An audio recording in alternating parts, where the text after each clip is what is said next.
Well, welcome. Thank you very much, and thank you for that extremely kind introduction, John. I really appreciate that. John is a good friend, which always helps. Tonight's topic, as you knew when you got in here, is who were the Essenes? And a great deal of what you may know or think you know about the Essenes could well be wrong. But you're in good company because a lot of what scholars know or think they know about the Essenes could also be wrong. And get into some of that. We may not get into all of it because it gets very intricate, but there are a lot of mysteries and misconceptions.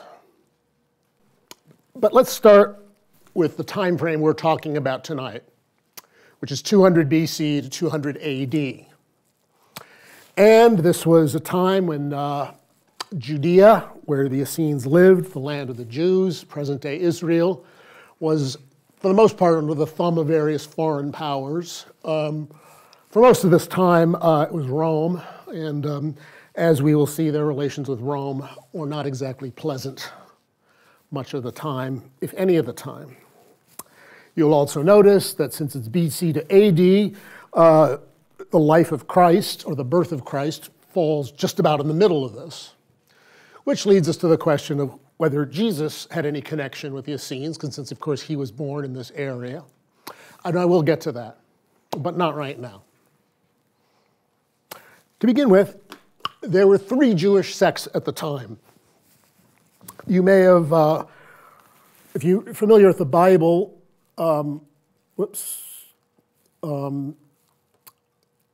you've come across these because Jesus is always arguing with the Pharisees in the Gospels.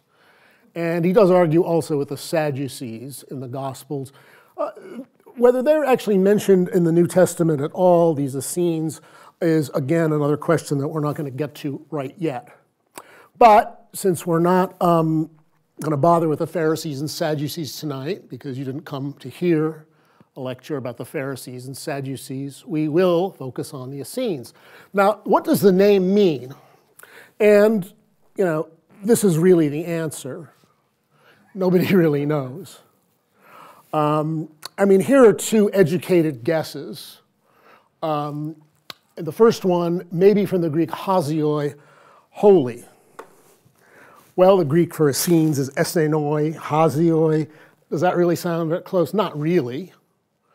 Another variant of their name in Greek was essaioi. That sounds a little more like hagioi, but it still isn't really that great. And Philo of Alexandria, who's the one who came up with this idea, doesn't seem entirely convinced by it himself. This is a little more plausible. The Hebrew osei haTorah, doers of the law. And that's a little better because this is what's known as a construct form in Hebrew, which you don't need to bother with. But the non-construct form is osim. It's a plural. And so osim and essenoi sound a little bit more like each other. To me, that's the most plausible one I've come across yet, but I don't think any scholar is really 100% happy with any of the things that have come up. And there are various others, so it might have something to do with holy. Another idea is that it might have something to do with a word that possibly means holy in Aramaic, except they never found that particular word in the Aramaic of that period. Well, here too, where did they come from? Nobody really knows. They appear, they start to appear around 100 BC, again in Judea.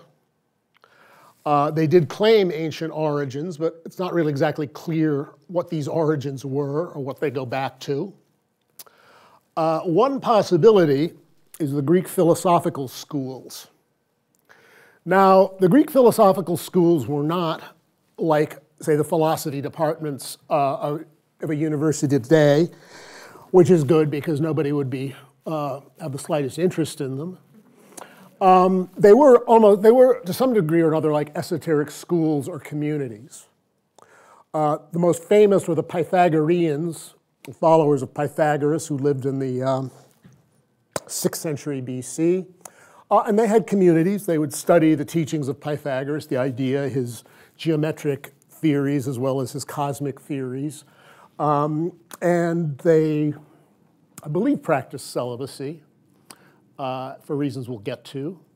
So we're talking about something in between, like kind of a monastery and an esoteric school. There were no real monasteries in those days in the West.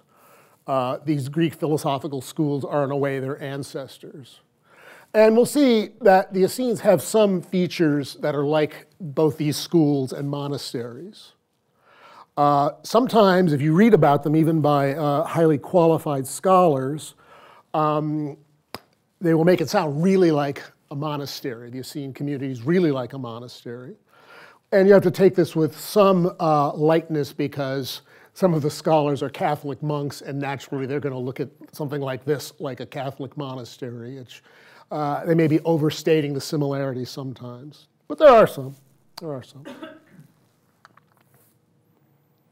What do they practice? Well, here's one that I've already gotten to: communal living. They lived in communities of, I don't know exactly the size. I think Josephus, who's a historian of the period, said that, I think said that there were like 4,000 Essenes in Judea, various communities of one sort or another.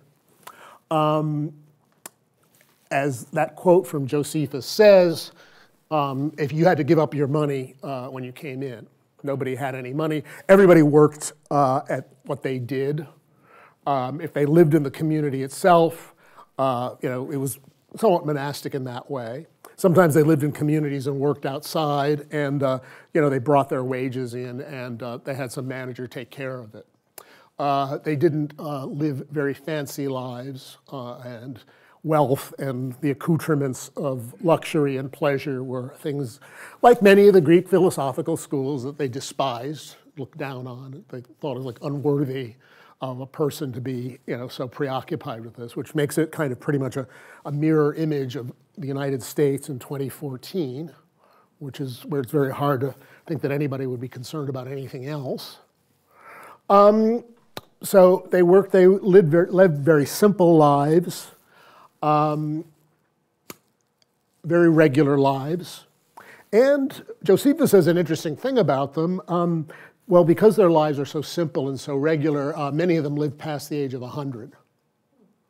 So I don't know if that's what Josephus said. I mean, he lived at the time of the Essenes. This is not, legends from hundreds of years later. He was familiar with these communities, probably studied with the Essenes at some point. So he says a lot of them lived past 100. I mean, we have to take him, to some degree at face value. Minus all the wonderful Western medical care that we get. Celibacy. Scorning wedlock, they select other men's children while still pliable and teachable, and fashion them after their own pattern. Now, that was, so basically, you either join the Essenes as an adult, or maybe if you were an orphan, the Essenes might take you in and raise you as an Essene. The medieval monks did the same thing, as a matter of fact. Most of them were celibate, most. And again, their reasons for celibacy were not quite like what the later Christian reasons were. They didn't so much think of sex in itself as evil, but they did regard getting involved with women and having to raise children and all that, sometimes disagreeable stuff, as interference with a serious spiritual life. And again, that was something they had in common with the Greek philosophic schools. Now, this is not, for one thing, that is not a very Jewish thing. The Jews have never practiced or advocated celibacy to any great degree, which again is why I'm saying there might be some influence from these Greek schools. The first commandment in the Torah, as Jews often point out, is go be fruitful and multiply. And that's taken seriously enough so that, yeah, I mean, you're just, a rabbi, whatever, still expected to marry and have children. So this was very un-Jewish in a certain sort of way. Not all Essenes were celibate, as a matter of fact. Some of them did marry. They did not have a rather particularly high opinion of the female sex. You know, I won't even go into that. If you were going to marry an Essene, a woman had to go through like a 3-year probation, and intercourse was only for the sake of procreation. Again, for reasons like this, you know, this attachment to worldly life. This is important, as we shall see. They do not venture to remove any utensil or go and ease themselves. And that's what it sounds like. They didn't go to the bathroom on the Sabbath. And that's taking the seventh day commandment pretty seriously. One theory it's advanced is that, well, for the sake of ritual purity or cleanliness, the place you had to go and relieve yourself, you got a little kind of axe or entrenching tool when you were in a scene. You were supposed to dig a hole and cover yourself while you're, shall we say, taking your ease so as not to offend the eyes of the sun. This is also in Josephus. And probably the distance was farther than you were allowed to travel on the Sabbath, which was a day of rest. So you couldn't go anywhere where you could actually go to the bathroom. So how they actually managed that, I don't know. I suspect they probably avoided eating very much on Friday. But the point of that is that they were very, very observant of the law. Of the three sects, you know, that we started with, they were probably the most observant and the most rigorous about it, which key part of the story. This is possible. I was reading a book by one scholar and said, well, there's no real reason to believe that the Essenes were pacifists, but there is this. You know, they refused to make any weapons of war. They would, you know, not, if they were present-day investors, they would not invest in munitions companies and that kind of thing, and they would not, in those days, make anything that would contribute to war. They even avoided doing things that were commercial. They would not go into like ship owning or anything like that because they felt that kind of greed encouraged war. So they were very, very strict about what they did. And it's hard for me to believe that they weren't pacifists if that's really the way they felt. So that seems likely to me. And then there are the mystical practices. All of these details I'm pointing out to you will be important in our story, but they seem to have various kinds of predictions of the future. Dream interpretation, which, I don't know, I may get into that a little bit, but basically they had these mystical powers, and it says, rarely if ever do their predictions prove wrong, which very, very few other prophets can claim that, whether you're Nostradamus or the Bible prophets of the Old Testament or various other things, but that's another lecture. So they had these mystical practices. And this, you know, Philo, whom I referred to earlier, said they had a life of perfect freedom, which in a way is true, and in a way it isn't true. You know, obviously, if you're not allowed to go to the bathroom, it's not on Saturday, it's not really quite what we think of as a life of perfect freedom. But on the other hand, if your life is like actually fairly rigidly organized, all your needs are taken care of, you don't have a family to worry about. And if they did have a family, you know, the ones who married had the children taken care of by the community. They took very, very good care of old people, so you had no worries about your old age. So life was, you know, it was not exactly glamorous, but since they didn't want life to be glamorous, that was okay. and this kind of philosophical detachment, this kind of ability to spend the time contemplating the law, particularly in practicing the law, was their goal in life. And so that leads me to what I think is the most plausible theory of their origins, which is that at some point somebody, we don't really know who, looked at these Greek philosophical schools, a Jew looked at these Greek philosophical schools and said, that looks kind of good in some ways. Why don't we do something like that, but devote ourselves to our own law? And that would explain it reasonably well, although the origins of that, who did that exactly when, are not very well known, or not known at all. Here's an interesting... Now, if you remember back to the three sects, the Sadducees appear in the New Testament, and they get into arguments with Jesus because the Sadducees believe not in the resurrection. That's what it says in the Gospels. And the reason the Sadducees did not believe in the resurrection is because it's not in the Hebrew Bible, except maybe a little bit in the book of Daniel, which is the absolute latest of all the biblical Hebrew Bible's books. There's not really much about the afterlife in the Judaism, the Old Testament. Very, very little. And what there is makes it, it's sort of like the Greek Hades. You go down to the shadowy underworld, which is kind of this miserable place, and you kind of fade away. But the Essenes did not believe that. The souls remain immortal forever. If the soul is good, the Essenes said, it would go to this kind of beatific western island far off in the distance where the climate was perfect and there was no more suffering. If the soul wasn't good, it went down to, I guess, what we would think of as hell.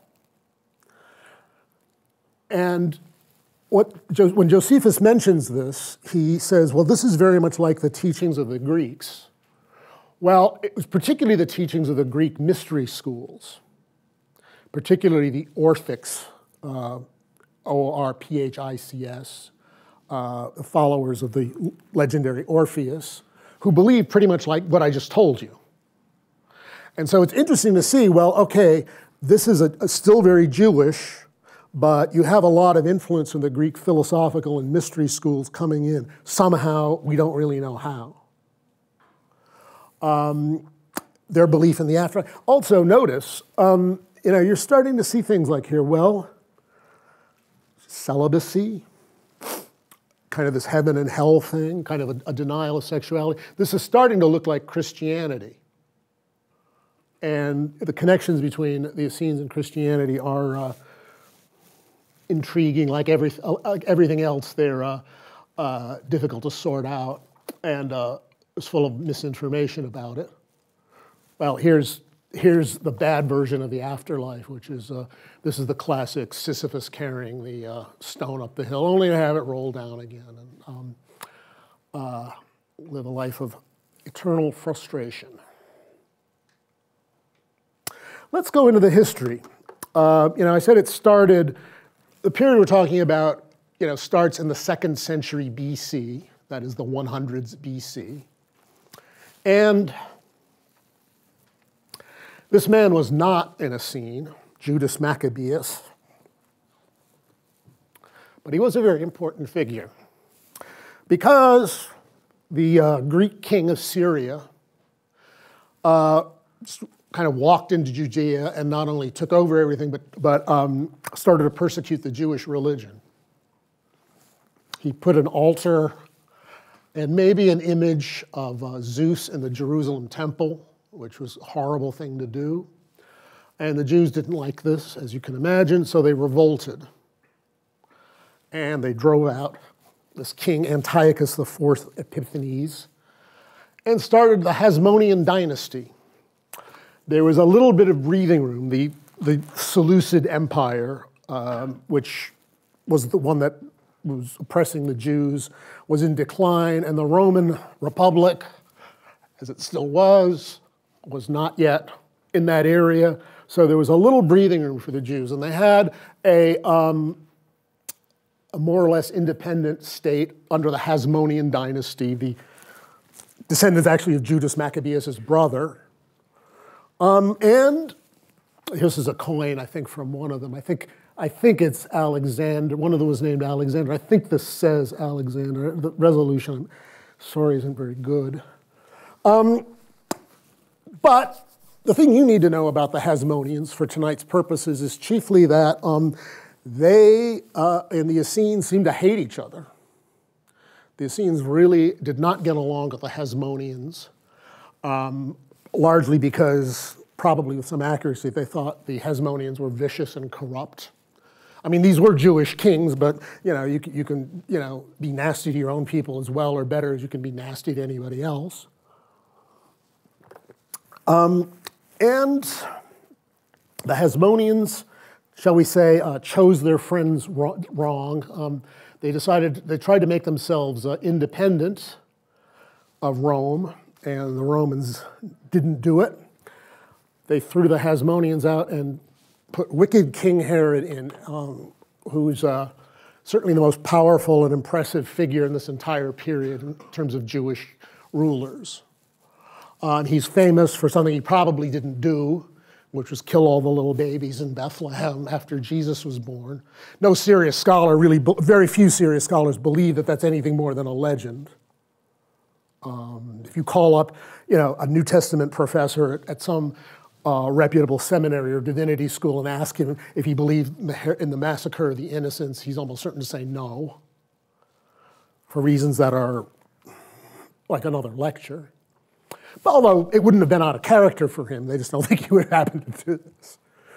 And Herod, remember when I said earlier that the Essenes were skilled in prophecy and dream interpretation, that kind of thing? Well, it turned out that during this period, an Essene named Menachem or Menaemus told Herod he would become king before he actually was king. A prophecy which came true. And Herod, after that point, was very, very, very, very good to the Essenes. They were oppressed and hated by the Hasmoneans, but Herod treated them very, very well. And this is also a part of the story. In fact, not every scholar believes this, but this makes the most sense to me. I mean, I'm certainly not going to give you, there's no time to give you theories I disagree with or, just feel to some degree I've been discredited. There just isn't time, and it would be confusing anyway, right? I'm just telling you what I think is most likely, what, reasonable scholarship thinks is most likely. All right, well here, this is the Dead Sea. Hey, here's a trivia question. Why is the year 2030 important and relevant to the Dead Sea? Any guesses? It is the year in which, at the current rate of depletion, the Dead Sea will cease to exist. The mighty river, the mighty river Jordan here, in which Jesus was baptized, is now something more or less a trickle, not a very clean trickle.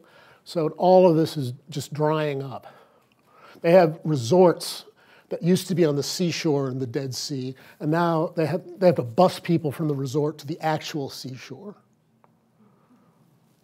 Just to put it in, those of you who haven't find this interesting, which it is in a disturbing way, up here is Qumran. And the theory that makes the most sense to me is that this area here was apparently a royal domain. And it is possible that Herod, who very much liked the Essenes, gave them some chunk of this territory, the northwestern Dead Sea, to use as their own. This is desert, right? This is not exactly lush terrain. And this is Qumran. And there's a little cave there. And they had a community there. One thing they did was they prepared medicinal herbs, wines, medicinal date honey. I don't know what they used date honey for medicinally, but they apparently thought it was good for something. And they did something else there. They preserved old scrolls. Now, the Jews are different from the Christians in this, that Christians would burn a text that they considered heretical. They would just toss it into the fire. The Jews wouldn't do that because they reasoned that even a heterodox text actually has divine names written in it, so it can't be desecrated. You can't just like put it down in the recycling bin. Something a little bit more thoughtful had to be done with it. So they put them in these scroll jars and created a geniza, which is basically kind of a cemetery for scrolls and texts. This one, I think, is the one in Cairo. The most famous one is in Cairo, and it's not a burial place. It's like a fake wall that had just been in the synagogue, and people literally for centuries, instead of burying the scrolls, they would just throw them there and, we'll get around to burying them someday.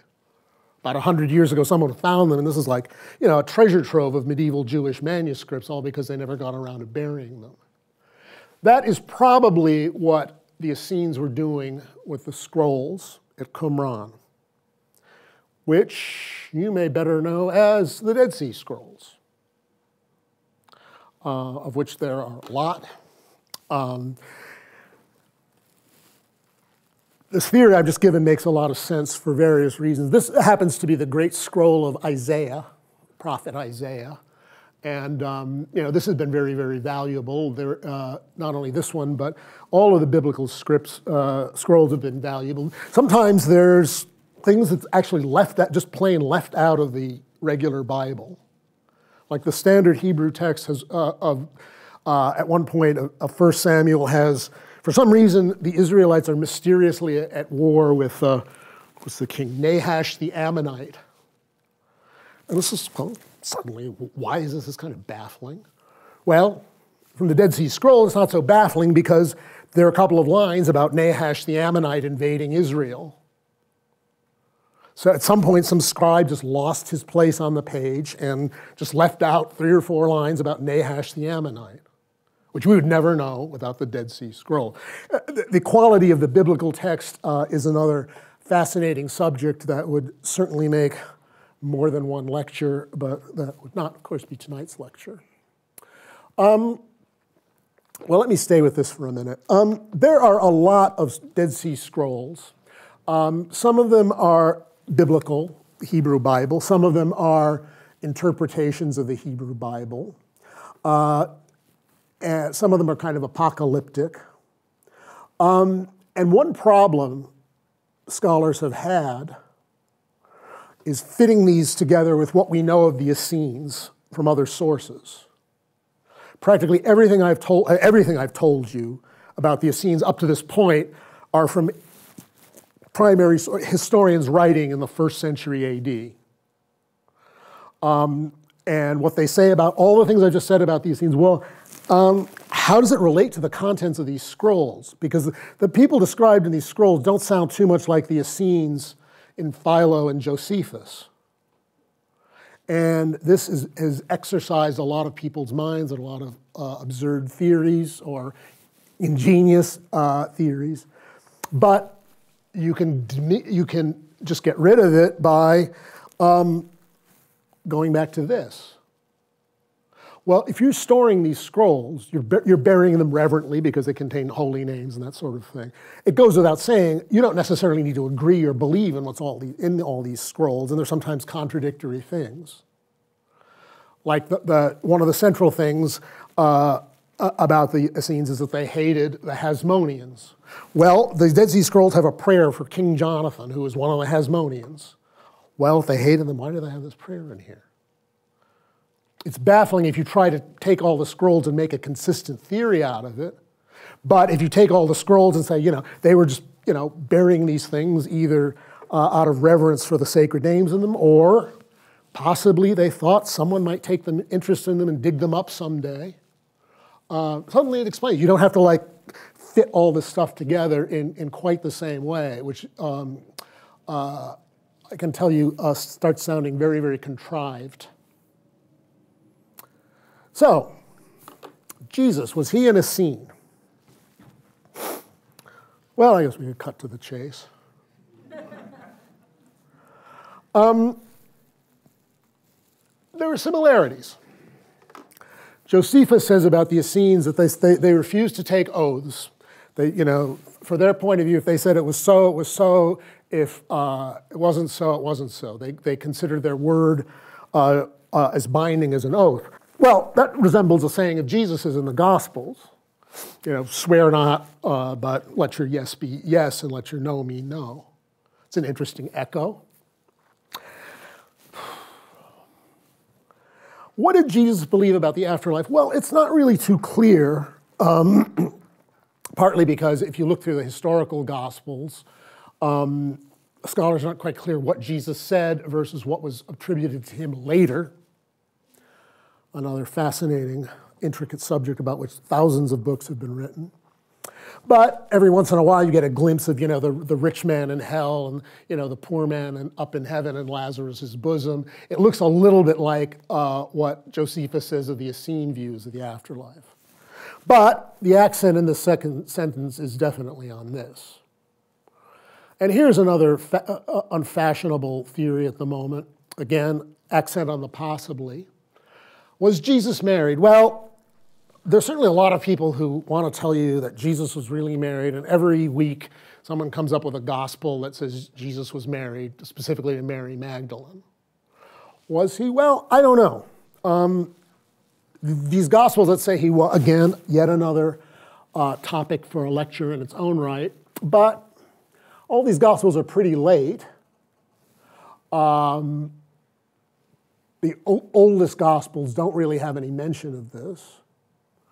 And scholars are inclined, serious objective scholars are inclined to believe that, no, he probably wasn't, because in the apostles were kind of arguing about marriage and this and that about marriage, or the people in the early church were arguing about marriage, and they said, well, the apostles were married, so blah, blah, blah, blah, blah. Which is true. Jesus heals Peter's mother-in-law in the Gospels. But if they were making this argument, you could really blow it away by saying the Lord himself was married, which they don't. It's an argument from silence which is not definitive.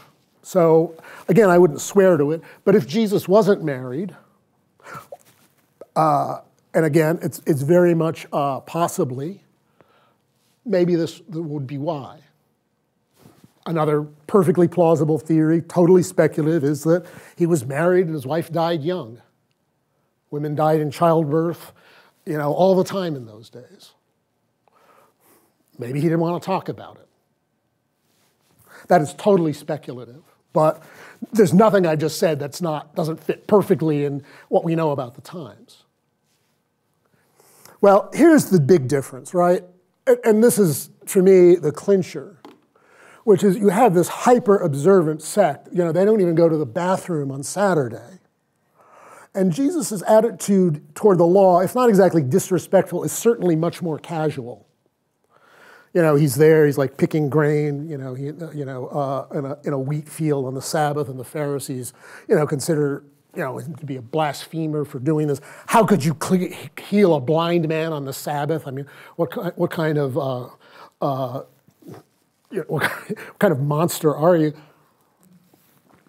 His attitude toward the law, and it's so central in Jesus' teaching that the law is made for man, and he doesn't necessarily violate it or contradict it, but his attitudes toward the law were much more flexible and much more liberal than that of any of the three Jewish sects.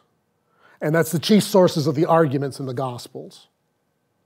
So it would be hard for Jesus to be an Essene in any pure sense if he really felt that way.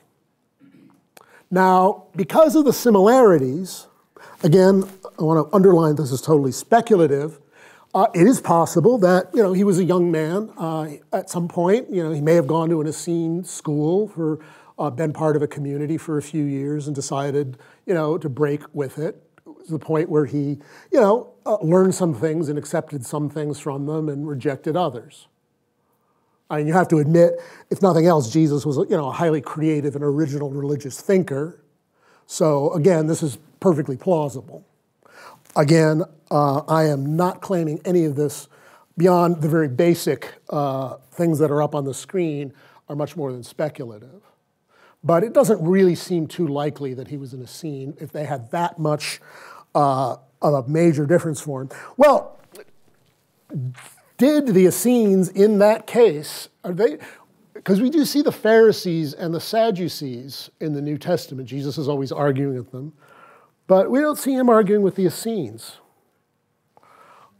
which would lead people to believe maybe he really was an Essene. But there is one a scholar at the University of London who has this particular theory, which is kind of interesting.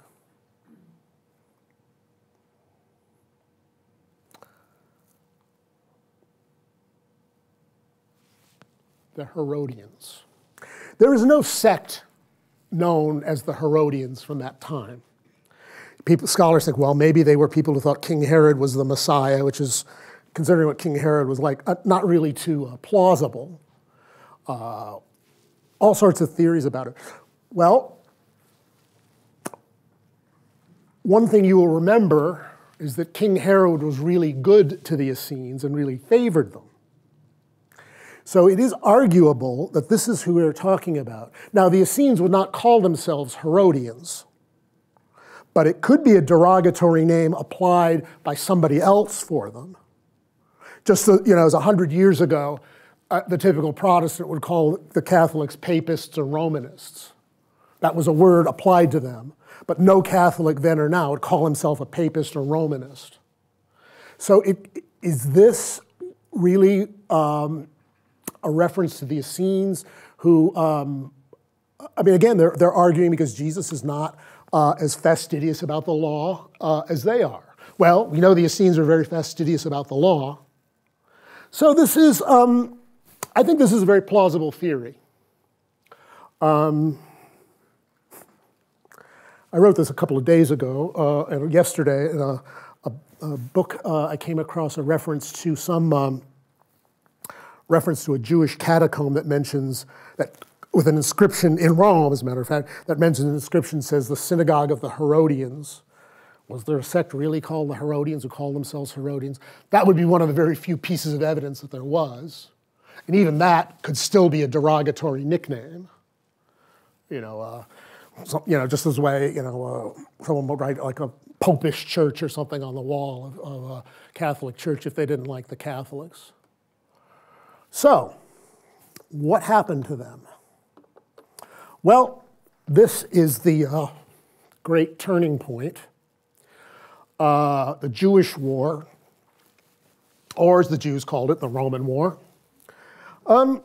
Herod built that magnificent temple. That was the thing he was most noted for in Jerusalem. He restored the Temple of Solomon and gone through a couple of iterations between then and his time. This was an incredibly lavish affair. According to Josephus, there were even golden spikes on the roof to keep birds from perching and crapping on the roof. Everything was overlaid with gold and silver. Herod started it in 23 BC, and there was so much work, and it didn't get finished until 64 AD. And it put a lot of people out of work, and this led to social unrest, and this led the Jews to revolt for Rome, and this led the Romans to invade Judea and destroy the temple. So not only was the temple no sooner completed than it was destroyed, but in a way, its completion led to destruction in one of the many ironies of history. The only part of the temple left is the Wailing Wall, which you've all familiar. I don't have a picture of it here, but you've all seen it. It's a retaining wall only, it's still an object of incredible devotion for pious Jews. This is the Arch of Titus, which is still standing. Although the temple destroyed, the monument commemorating its destruction is still alive and well in the Roman Forum, or as an entrance to the Roman Forum. This is it. This is a nice little photo, but the most interesting part of it is blocked by this tree. And here it is, again, rather blurry. Here's a menorah, the 7-branch candelabrum in the temple. And these are this is a triumphal procession after Titus, the Roman general, destroyed the temple and conquered Judea. They had a triumph, which was an enormous festival parade, and this arch was built to commemorate it. And this was, one of the things they took from the temple. And at that point, Jewish history, as we know it, goes into a major break. It was actually the temple was destroyed in 70, but I'm not going to go into the details of that. But the temple was destroyed in AD 70, and it is a source of grief to Jews. Titus was the general under whom it was destroyed. If you see his name in the Talmud, it will usually be followed by the phrase, "May his bones be ground to dust." So Titus, for obvious reasons, did not have a very affectionate place in the memory of the Jews. And after this, all of this suddenly stops. The old theory was that, in fact, Judea was completely depopulated. Everybody's either killed or enslaved. This may not have been totally true, but a lot of people were killed and enslaved. And after that point, although the Essenes kind of vanished, fade away, I think there are indications that they still survived into the 2nd century AD. They're very faint and they seem to have petered out. By the way, here's a bust of Josephus, who wrote the Jewish War, the history of that period, which is a source of a lot of the information I've just given you.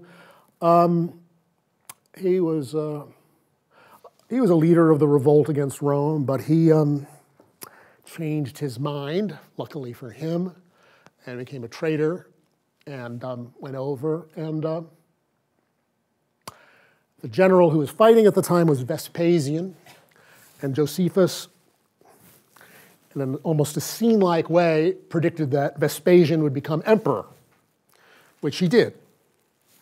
And Josephus was honored and even took the family name of Titus and Vespasian, Flavius Josephus. If you just use his own count, he was not a very good man. But he writes this all very objectively, and if we did not have his writings, we would know very, very, very little about that whole period. I think his history, is generally considered fairly reliable. He's the only non-Christian author in the 1st century AD to mention Christ. I think I mentioned that in a talk here, Theosophical, but he does make a reference, and he does say that one of them is that, such and such a priest had James, the brother of Jesus, who is called the Christ, stoned. So let's see, is that it? Yeah, more or less. So that's kind of the history of the Essenes in any kind of real sense. I will talk for a couple of minutes about kind of their survival in memory. I didn't know if I would have time for this, so I didn't do any slides about it. Did the Essenes survive? Well, there's not really any evidence for it. Gurdjieff, G.I. Gurdjieff, the spiritual teacher, said he met someone or some people in the Middle East who claimed to be descendants of the Essenes or part of the school of the Essenes that had survived. That would have been, 1890 or something like that. Is that true? Well, he's probably telling the truth in that he probably did meet someone who did claim to be the heir of the Essenes. Whether they were or not, how you would trace that back to, is anybody's guess. But yeah, there probably are people out there, or there were, who may have claimed some kind of descent from the Essenes, spiritual descent from the Essenes. The other thing that people associate the Essenes with is sprouted bread. You'll sometimes see at health food stores Essene sprouted bread. This all comes from a book called The Essene Gospel of Peace by a man named Edward Seckley, who claimed he got this Essene Gospel Peace from a manuscript he found in the Vatican. And there he has kind of directions for making sprouted bread. No serious scholar believes that this was really written by the Essenes or is ancient. And if you read it, it's like, well, if you're going to write a you write a gospel. What do? Well, you sort of take everything you remember from the Gospels. You don't have to remember it all that well. It may be even better if you don't remember it too well. Kind of jumble it all together in a mishmash. Maybe throw a bit about light and love in it. And of course, if you want to prove that Mary Magdalene was married to Jesus, you stick that in. If you want to prove that Essenes were vegetarians and ate sprouted bread, you stick that in. And that's probably pretty much what Seckley's book was about. But it's had an enormous amount of influence. And the Essenes, did do some kind of medicinal salts and drugs. I think the minerals of the Dead Sea are still considered to be of high therapeutic value. But the sprouted bread, they probably did not do. I can't resist adding this detail. Ezekiel 4:9 bread. Anyone like Ezekiel 4:9 bread? Well, if you read Ezekiel 4:9, it does in fact give the ingredients that are used to make Ezekiel 4:9 bread. But that's the ingredients only. The recipe goes on, and Ezekiel 4:9 says, 13 says you should cook it with human dung. Whether the Ezekiel 4:9 bread company actually follows that, I don't really know. Probably, in all fairness, Ezekiel probably meant that using human dung as a fuel rather than as an ingredient, which people did in those days. But I have to say, I find that very funny. I actually never really cared for Ezekiel 4:9 bread even before I learned that fun fact, but many people like it. There are some good sprouted breads out there. Essene or not. Okay, well, that's about the end of my spiel. But we have quite a bit of time, so I'm perfectly happy to chat with you about any points. John has to give you the microphone for the sake of our viewers far afield. Yes. I was wondering if you could address the copper scroll that was found with the Dead Sea Scrolls, and why would the Essenes, who were not very focused on material things, would have a scroll like that with the information in it about all the treasures? I don't know. I mean, frankly. The copper scroll is a very, very big scroll written on copper, which they somehow managed to unroll, although it was apparently not easy. And mostly what it is a list of treasure, staggering, unbelievable amounts of gold and silver that are supposedly buried somewhere. The question is not only what the Essenes had to do with it, but does this possibly have any literal meaning at all? Because it's like, the amounts of gold and silver, you're talking about like preternatural, I suppose you're supposed to say. So, no, I don't know. But if it's a Geniza, what they're doing is they're just taking these things and burying them and preserving them. So they don't necessarily have to believe any of what's on any of the things that are in it. That would be the short answer. Anyone else?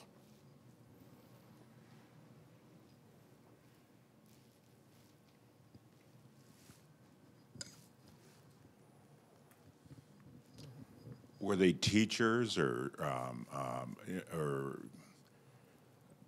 did people follow them? What was their?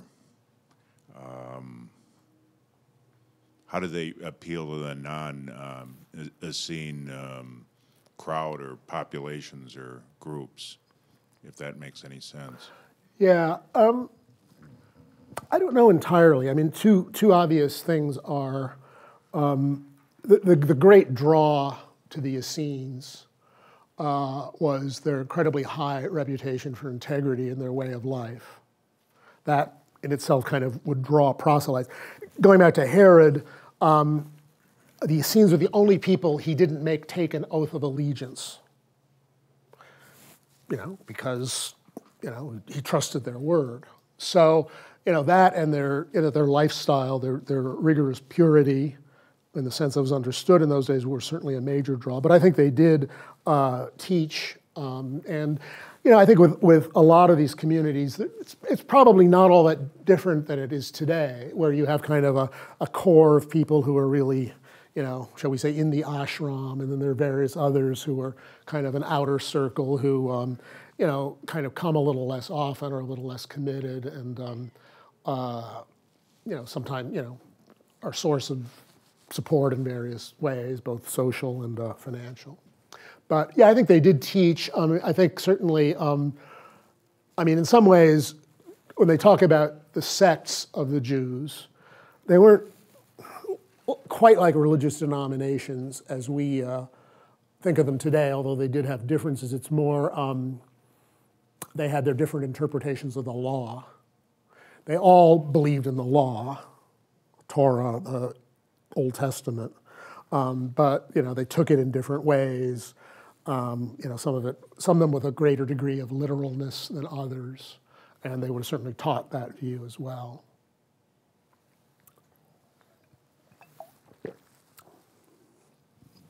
I once heard Robert Bly talk about the Essenes and Jesus, and his take on it was that Jesus was initiated by them probably when he was a teenager, during that time when he kind of disappears. Mm-hmm. After he was 12 and before he began to preach. Mm-hmm. And that the Essenes taught Jesus his, quote, magic, turning water into wine, healing, and so forth. So I wonder what you think about that.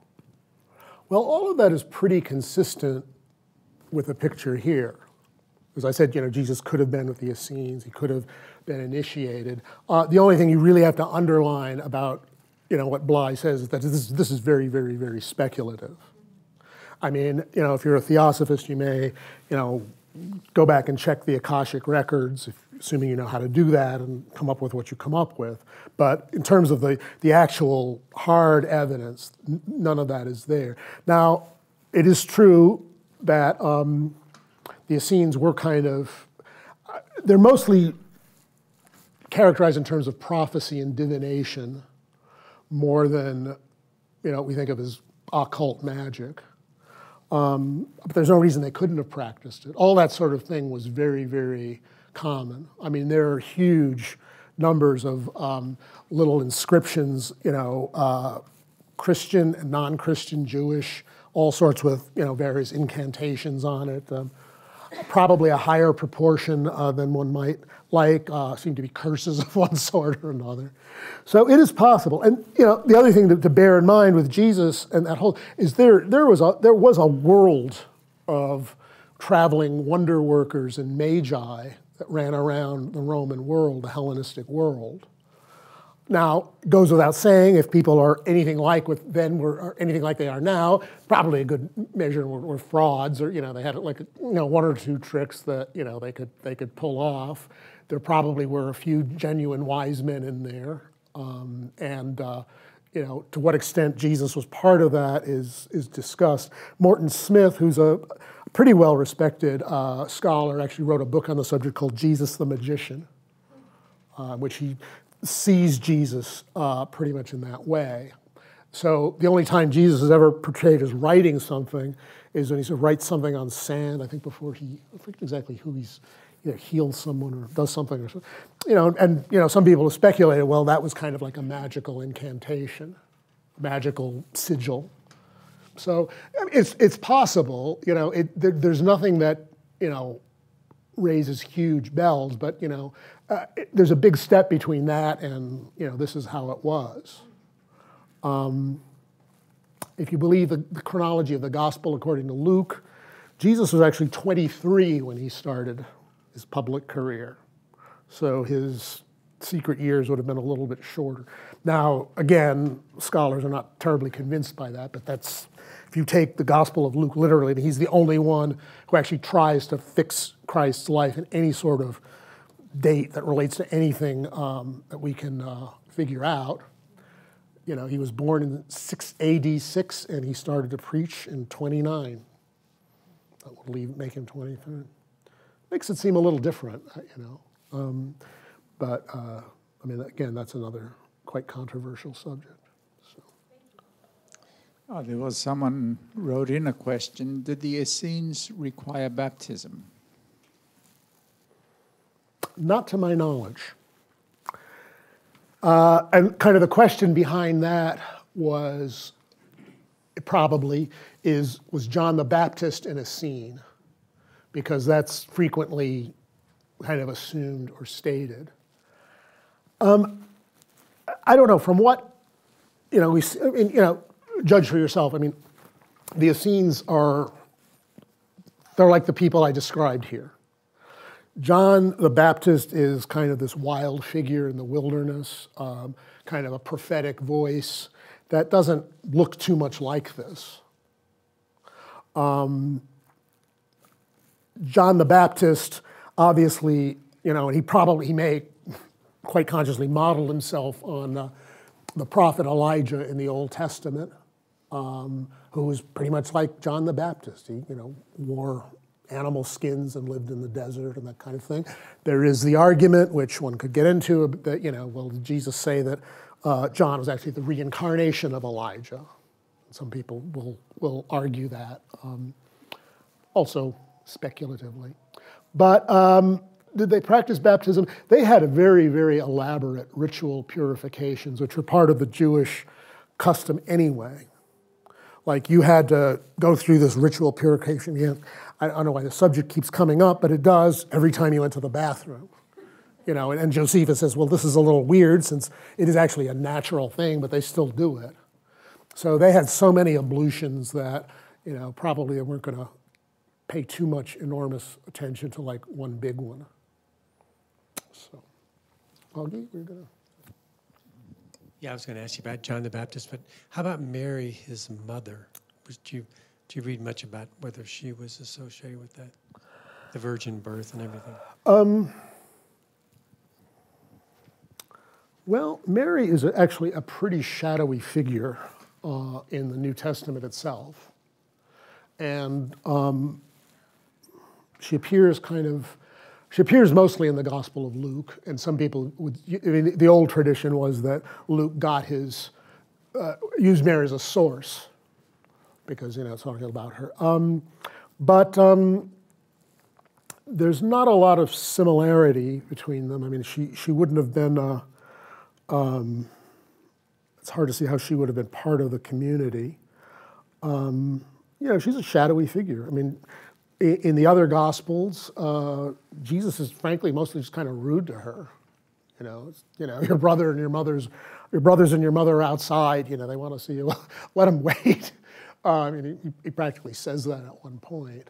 So he's the devotion to Mary really only started to pick up, in the 3rd and 4th centuries. And for an interesting little fact I can throw at you, Mary was proclaimed the Mother of God, officially and formally, by the Catholic and Orthodox churches in 430 AD.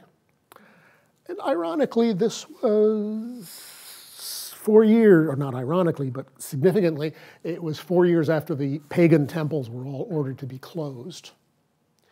And the great worship, the most popular goddess by far in late antiquity was Isis.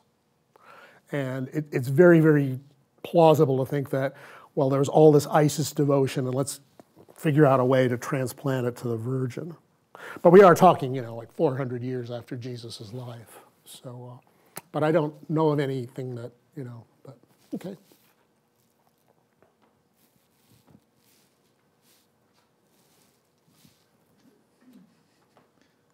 Someone has written in a question. Thanks for this great lecture, Mr. Richard. An archaeologist friend of mine said to me once that one of the secrets of longevity of the Essenes was an expression like honey within, oil without.